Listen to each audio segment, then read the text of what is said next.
देखिए स्टूडेंट, आज का जो इम्पोर्टेंट टॉपिक हम लेके आए हैं कंपनी अकाउंट्स का है। बहुत टाइम से रिक्वेस्ट बच्चों से हमें मिल रही थी कि साहब कॉस्ट अकाउंटिंग पे काम कर रहे हो, फाइनेंशियल अकाउंटिंग पे काम कर रहे हो, फाइनेंशियल मैनेजमेंट पे काम कर रहे हो, मैनेजमेंट अकाउंटिंग भी थोड़ा बहुत हो गया, इनकम टैक्स भी थोड़ा बहुत हो गया, लेकिन कंपनी अकाउंट रह गया है।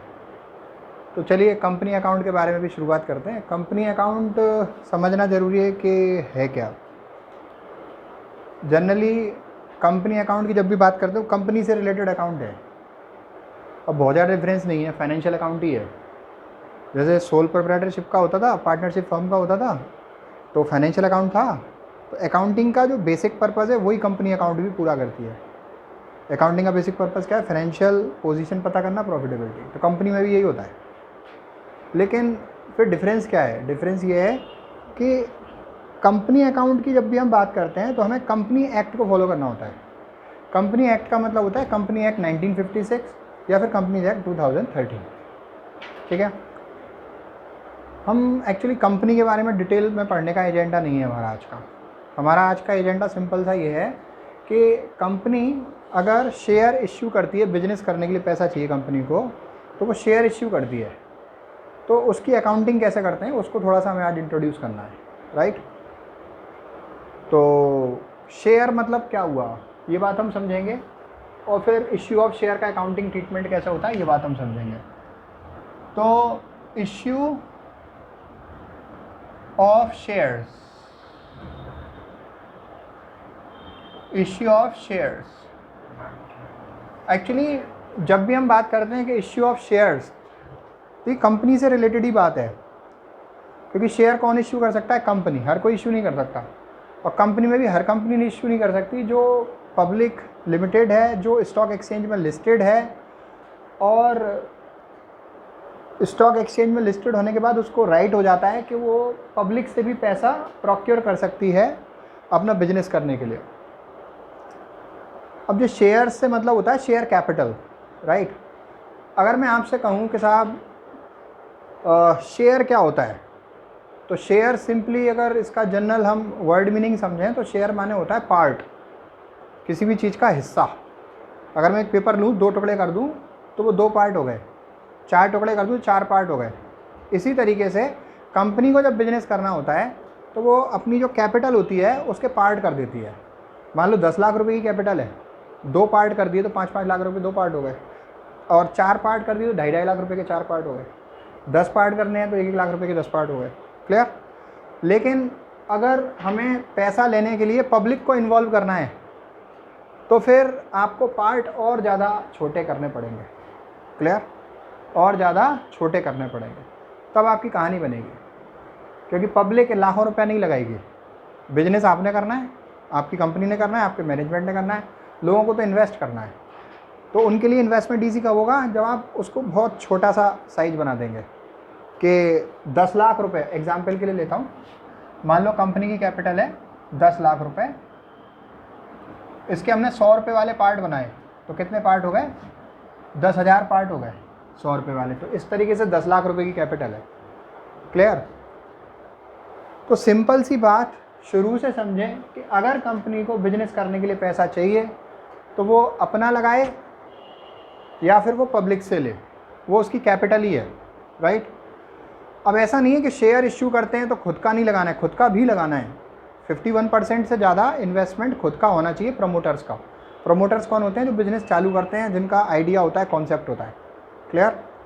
तो उतना तो उनको खुद रखना पड़ेगा, बाकी फिर थोड़ा पब्लिक से पैसा लेंगे, थोड़े फाइनेंशियल इंस्टीट्यूशंस होते हैं।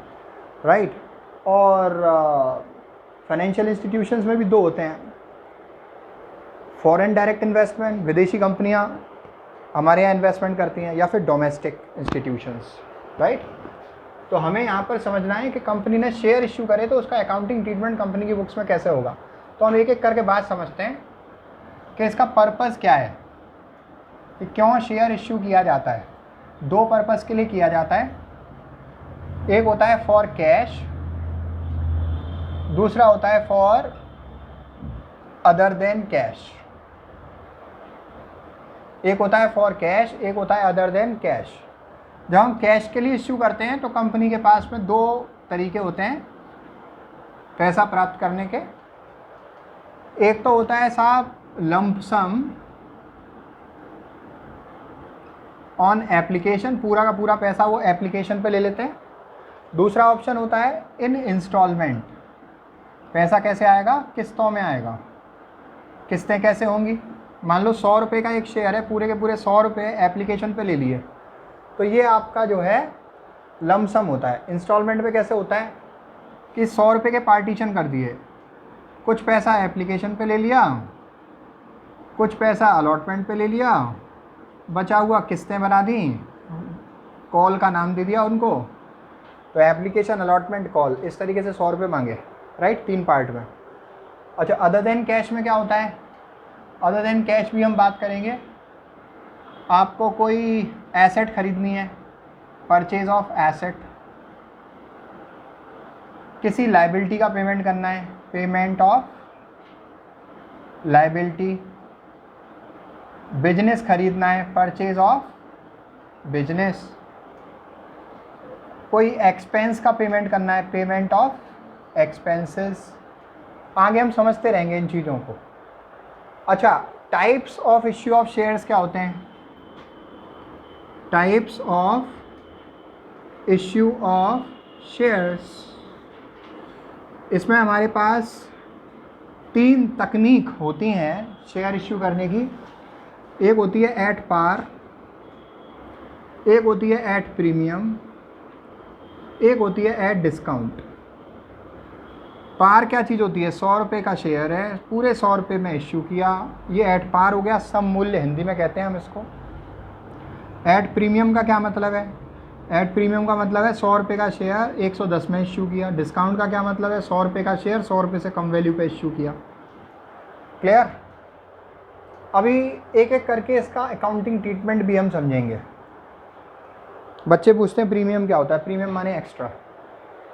एक्स्ट्रा माने क्या होता है, क्वालिटी में एक्स्ट्रा, क्वांटिटी में एक्स्ट्रा, या रुपीस में एक्स्ट्रा। जैसे टाटा प्रीमियम चाय बिकती है तो वो हमें एश्योरेंस देते हैं क्वालिटी का, हम क्वालिटी एक्स्ट्रा देंगे आपको। कभी कभी साहब वो जैसे क्वांटिटी भी एक्स्ट्रा दे देते हैं कि आप 100 रुपये में 125 रुपये का माल मिल रहा है आपको, 25% extra, right, that is premium. अभी प्रीमियम की कहानी अगर हम कंपनी के शेयर के पॉइंट ऑफ व्यू से थोड़ा समझने की कोशिश करें तो ये हम समझाएंगे आपको कि कंपनी की रेपुटेशन इतनी हो जाती है कि वो अगर पैसा अपने फेस वैल्यू से ज़्यादा भी मांगती है तो लोग आग देने को तैयार रहते हैं, क्योंकि वो उसमें इन्वेस्टमेंट का ऑप्शन किसी भी तरीके से छोड़ना नहीं चाहते हैं। उनको ये लगता है कि इसमें पैसा लगा दो और अमीर बन जाओ, राइट। ये आपको एग्जाम्पल के तौर पे लिख दिया है 100 रुपये वाला शेयर 110, ये प्रीमियम की हकीकत नहीं है। प्रीमियम की हकीकत बहुत अलग होती है। 10 रुपये वाला शेयर 500 में इश्यू होता है, 490 रुपये प्रीमियम होता है।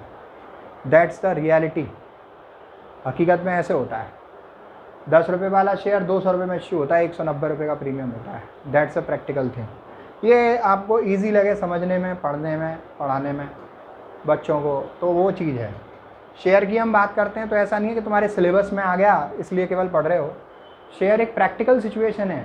शेयर मार्केट में ट्रेड होते हैं, खरीदे बेचे जाते हैं। मार्केट फ्लक्चुएशन के बेनिफिट से फ़ायदा उठाने के लिए लोग खरीदते हैं, इन्वेस्टमेंट भी करते हैं, ट्रेडिंग भी करते हैं, राइट। तो ये जो है 100 रुपये ये फेस वैल्यू है, 110 रुपये में इश्यू किया, ये इश्यू प्राइस है। 100 रुपये वाली चीज़ 110 में इश्यू की, ये इश्यू प्राइस है। तो 100 रुपये फेस वैल्यू है। फेस वैल्यू पर ही कंपनी डिविडेंड देती है। शेयर होल्डर्स को कोई फ़ायदा मिलेगा तो उसकी फेस वैल्यू पे ही मिलेगा। तो प्रीमियम, एक बात और ध्यान रखने योग्य है, premium, interest, dividend, discount, expense. Premium, interest, dividend, discount, expense हमेशा फेस वैल्यू पे कैलकुलेट होते हैं, राइट। और भी सारे सब्जेक्ट्स में ही आएंगे। अभी हम इसका अकाउंटिंग ट्रीटमेंट करते हैं। लमसम अमाउंट के लिए समझते हैं कि अगर शेयर लमसम अमाउंट के लिए आपने इश्यू किया और ये हमारे पास मेथड्स हैं एट पार, प्रीमियम, डिस्काउंट, तो क्या जर्नल एंट्री हम करेंगे, ये हमें सीखना है। तो जर्नल एंट्री करने के लिए हमारे पास 3 ऑप्शन हैं और तीनों में सीखना है हमको। मान लीजिए लमसम वाला सिखा देता हूँ। ये चीज़ है लमसम। लमसम का मतलब इकट्ठा पैसा शेयर के लिए अप्लाई करते समय ही आपको मिल गया। लम सम का मतलब इकट्ठा पैसा शेयर खरीदने के लिए जैसे ही आपने एप्लीकेशन डाली, मतलब आपको अगर इस कंपनी में इन्वेस्ट करना है तो आपने एप्लीकेशन फॉर्म भरा शेयर खरीदने का, आधार कार्ड लगाया, पैन कार्ड लगाया और चेक जो दिया उसमें सारे पैसे लिख दिए कि हम सब एप्लीकेशन में देंगे, राइट। तो वो आपका होता है लम सम ऑन एप्लीकेशन। तो पूरा पैसा कंपनी के पास एप्लीकेशन के टाइम पे ही आ जाता है। एंट्री क्या होती है? सिंगल एंट्री होती है, bank account debit to share capital account, पूरे 100 रुपये ले लो। नरेशन क्या होती है? Being share issued at par, being share issued at par. दोबारा सुन लो, पैसे आए, हम ये किसकी बुक में सीख रहे हैं? Accounting treatment in the books of company. Journal entries in the books of company. काय के लिए है ये वाला पार्ट है एट पार का, ऊपर नीचे लिख गया, उससे घबराने की जरूरत नहीं है, राइट। कॉन्सेप्ट वही रहेगा, इस हेडिंग को ऊपर लिख लो तो नीचे लिख लो, बात तो दो ही है, मतलब एक ही है, ठीक है। तो bank account debit to share capital, 100 रुपये आपके पास आए।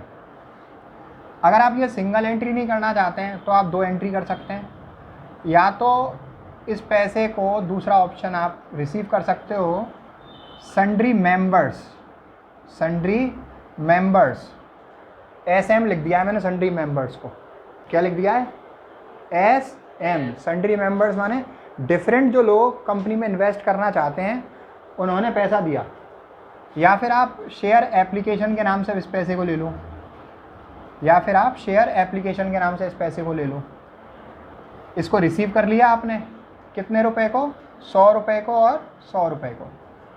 फिर ये पैसा जो आपने रिसीव किया है आपको क्या करना पड़ेगा? ट्रांसफ़र। कहाँ पे ट्रांसफ़र करना पड़ेगा साहब? शेयर कैपिटल में ट्रांसफ़र करना पड़ेगा। तो share application, sorry, sundry members account debit या फिर share application account debit to share capital account. दोबारा सुन लो, या तो पहली एंट्री आप ये कर सकते हो, केवल सिंगल एक एंट्री करना चाहते हो, लमसम अमाउंट आपके पास एप्लीकेशन पे रिसीव हो रहा है, bank account debit to share capital account, 100 रुपये, being issue of share at par, बात खत्म हो जाती है। लेकिन आप चाहते हो नहीं साहब हमें तो वो करना है दूसरा, मतलब बुकों में लिखा होता है जैसा साहब वही सिखाओ, तो दूसरा तरीका ये है, होगा ये भी, होगा ये भी, समझ में आपको आना चाहिए, राइट। दोनों चीज़ें समझ में आनी चाहिए। तो दूसरा ऑप्शन आपके पास ये है कि डायरेक्ट शेयर कैपिटल के बाद नाम से मत रिसीव करो, आप सन्ड्री मेंबर्स के नाम से या शेयर एप्लीकेशन के नाम से रिसीव कर लो।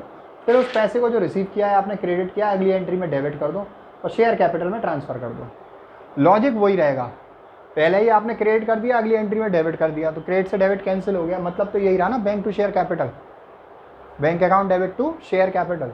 तो आप इसको ऐसे ही करो, कोई दिक्कत वाली बात नहीं है। अब दूसरा सिखाते हैं आपको एट प्रीमियम। जब भी आप एट प्रीमियम पे इसको करोगे, एट प्रीमियम मतलब एक्स्ट्रा पैसे पर आपने इश्यू किया। प्रीमियम में कितने लिखे हुए हैं? 100 रुपये की जगह पर 110, बैंक अकाउंट डेबिट 110 रुपये to share capital account. Share capital तो फेस वैल्यू पे ही रहती है, और जो प्रीमियम का अकाउंट है, अमाउंट है, उसे आप अलग से लिखेंगे, सिक्योरिटी प्रीमियम रिजर्व अकाउंट 10 रुपये, ठीक है जी। या इसकी जगह पे अगर आप 2 एंट्री करना चाहते हैं तो आप पहली एंट्री तो यही हो जाएगी सेम, लेकिन होगी कितने रुपए से? 110 रुपये से।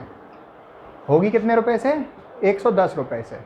क्या एंट्री होगी? Bank account debit to sundry member या फिर शेयर एप्लीकेशन अकाउंट। क्लियर? आगे देखिए, फिर इसके बाद आपको जो भी पैसा शेयर एप्लीकेशन के नाम से आपके पास पड़ा है या फिर सन्ड्री मेंबर्स के नाम से पड़ा है, उसको आप डेबिट करोगे और कहाँ ट्रांसफ़र करोगे? To share capital account to security premium reserve account. Amount बोलो 110, 100 और फिर 10, 110, 100 और फिर 10, राइट। हम यहाँ पर इसको कर सकते हैं, बस हमें ज़रूरी नहीं है कि हम डिस्काउंट वाला सीखें। रीज़न उसका ये है कि डिस्काउंट पे इश्यू होता नहीं है। क्लियर? डिस्काउंट पे इश्यू होते ही नहीं है। सेबी ने अड़ंगा डाल दिया, अब डिस्काउंट पे कोई कंपनी शेयर नहीं इश्यू करेगी। क्यों डाल दिया? कि साहब लोग बाग ना बिजनेस ऐसे ऐसे खोल देते थे जो होते ही नहीं थे। मतलब एक किराए पे दुकान ली और कंपनी खोल दी और पैसा प्राप्त कर लिया और भग गए। लोग अट्रैक्ट हो गए डिस्काउंट पे इश्यू करके कि डिस्काउंट पे उन्हें सस्ते में मिल रही है चीज़, लेकिन फाइनली उनके पैसे ही पूरे गायब हो जाते थे वो। तो ऐसी चीज़ों से बचाने के लिए इन्वेस्टर प्रोटेक्शन के पॉइंट ऑफ व्यू से डिस्काउंट पर इश्यू करना बंद हो गया है, लेकिन पहले होता था। तो अकाउंटिंग ट्रीटमेंट भी था जो सिखाया जाता भी था, सीखा भी जाता था। तो वो क्या होता था लिख देते हैं एक बारी, कोई उसमें दिक्कत तो नहीं है मेहनत बहुत ज़्यादा नहीं लगनी है। तो एट डिस्काउंट के केस में आप एंट्री करते हो bank account debit 90 rupees, discount on issue account debit 10 rupees, to share capital account जिसका अमाउंट 100 रुपीज़। अगर 2 एंट्री करोगे तो ये वाली एंट्री तो सेम रहेगी, 90 रुपये से रिसीव होगी। Bank account debit to share application या फिर sundry members, bank account debit to share application या फिर सन्ड्री मेंबर्स। फिर उसके बाद जो अगली एंट्री होगी शेयर एप्लीकेशन अकाउंट या फिर सन्ड्री मेंबर्स डेबिट, और फिर discount on issue account debit to share capital account जिसका अमाउंट कैसे फीड करोगे आप 90, 10 और 100, 90, 10 और 100। क्लियर है? No problem. अब इतना सीखने के बाद आपको अगला अकाउंटिंग ट्रीटमेंट सीखना होता है जब आप शेयर इश्यू करते हो इंस्टॉलमेंट पे। पैसा कैसे लेना चाहते हो? इंस्टॉलमेंट पे। क्लियर? पैसा कैसे लेना चाहते हो? इंस्टॉलमेंट पे। तो हम कैसे अकाउंटिंग ट्रीटमेंट करते हैं समझिए आप।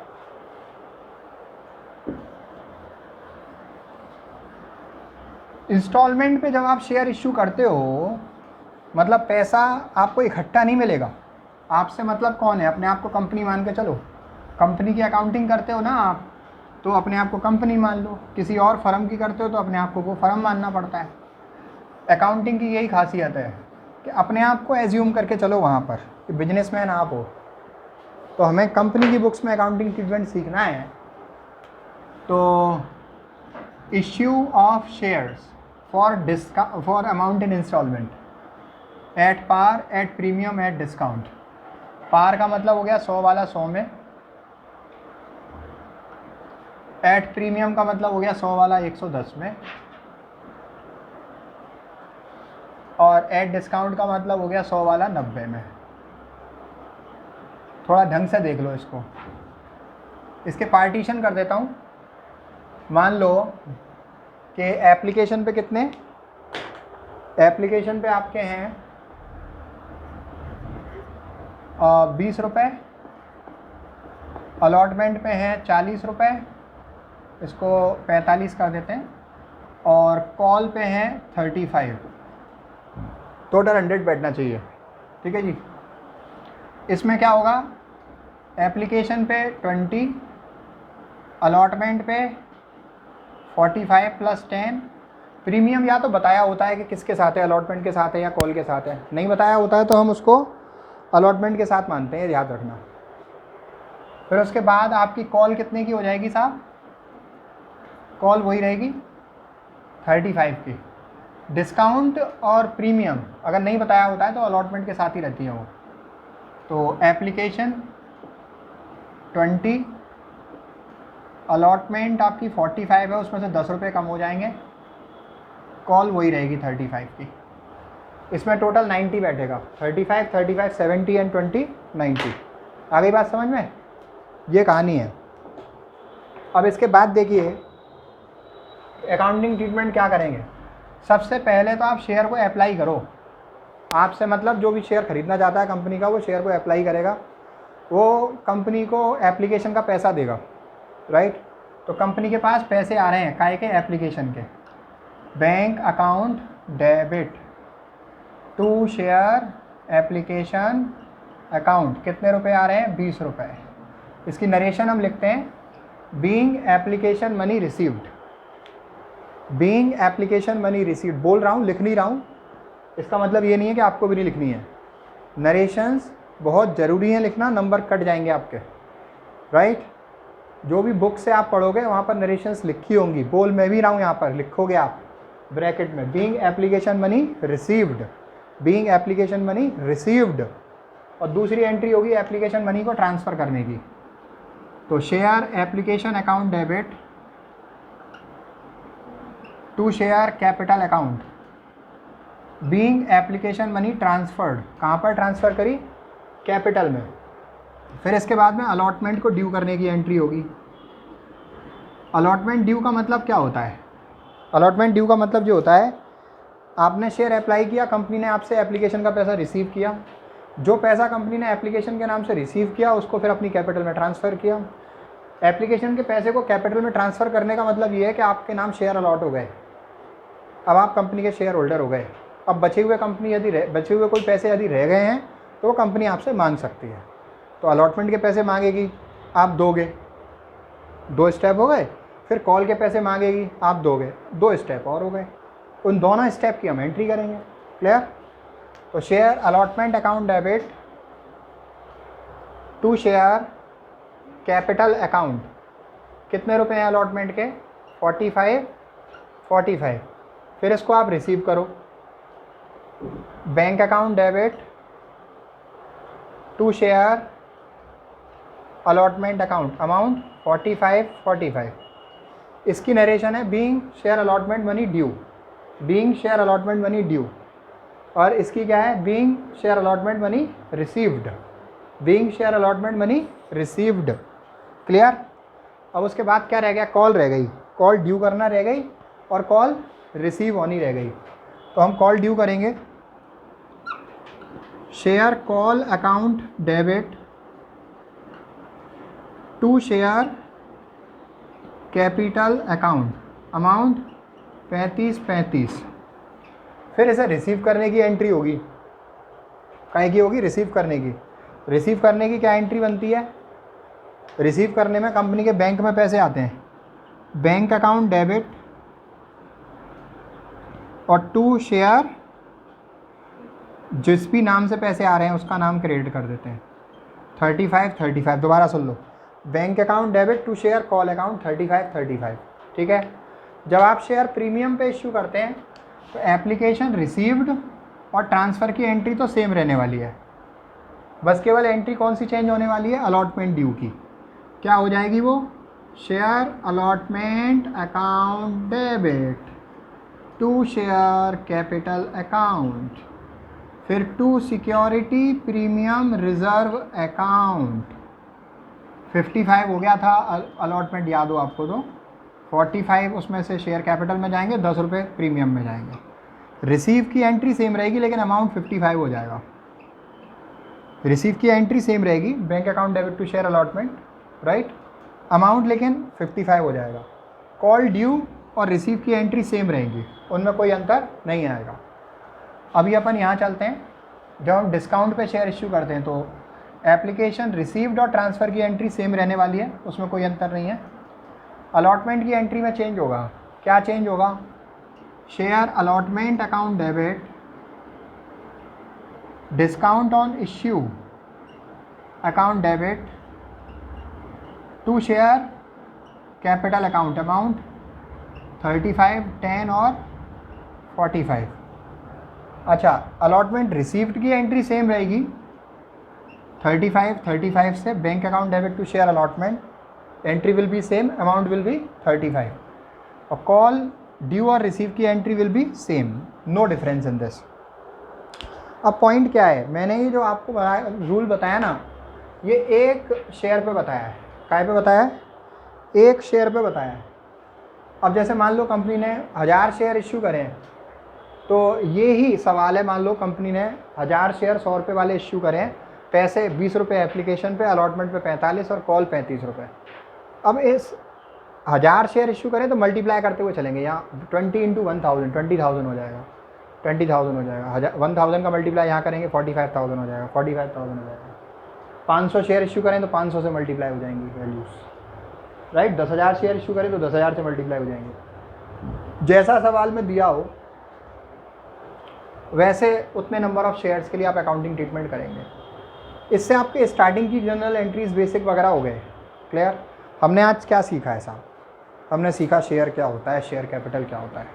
हमने सीखा कि साहब शेयर इश्यू क्यों क्यों किए जाते हैं, कैश के लिए, अदर देन कैश के लिए। हमने सीखा कि कंपनी की बुक्स में जर्नल एंट्रीज बेसिक क्या होती हैं जब शेयर इश्यू करते हैं। शेयर इश्यू करते हैं, अगर हम इकट्ठा पैसा एप्लीकेशन पे मांगते हैं तो क्या एंट्री होती है, पार प्रीमियम डिस्काउंट के केस में। जब हम डिस्काउंट इंस्टॉलमेंट में पैसा मांगते हैं तो कंपनी की बुक्स में क्या एंट्रीज होती हैं, पार प्रीमियम डिस्काउंट के केस में। ये सब हमने सीखा। इससे रिलेटेड आप सवाल स्टार्टिंग के करीब 5-6 सवाल हो सकते हैं, एग्जाम्पल क्वेश्चन, वो आप प्रैक्टिस कर सकते हैं, right. Thank you so much for now.